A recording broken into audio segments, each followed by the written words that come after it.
ছোট বোনের বাসায় এসে সরাসরি আগে কিচেনে গেলাম, গিয়ে দেখলাম আর কি ও কী করতেছে। তো আর ওইটা দেখতে গিয়ে আমি ওর পাতিলগুলা দেখলাম আর কি কী কী রান্না করছো।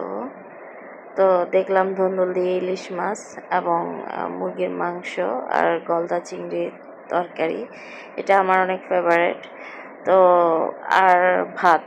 তো আমরা আসলে 2 দিন থাকবো এখানে। তো এদিকে যে নাস্তা দিচ্ছে ওই প্লেটগুলা মানে ধুইতে হবে, একটু এলোমেলো আছে।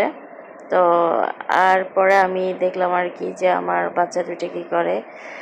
তো ওরা আসলে আসছে পর্যন্ত এই পাখির খাঁচার কাছে যে বসছে, নাস্তাও করে নাই, মানে এখানেই বসেছিল। এখন আমিও আসলাম ওদের সাথে একটু কথা বলতে। আসলে বাচ্চা মানুষ তো, এইসব প্রকৃতির এসব জিনিস ওদেরকে খুব টানে। তো ওরা এখানে ওদের সাথে কথা বলতেছিলাম আর কি, ওরা আমাকে বলতেছিল পাখি কি বলে না বলে।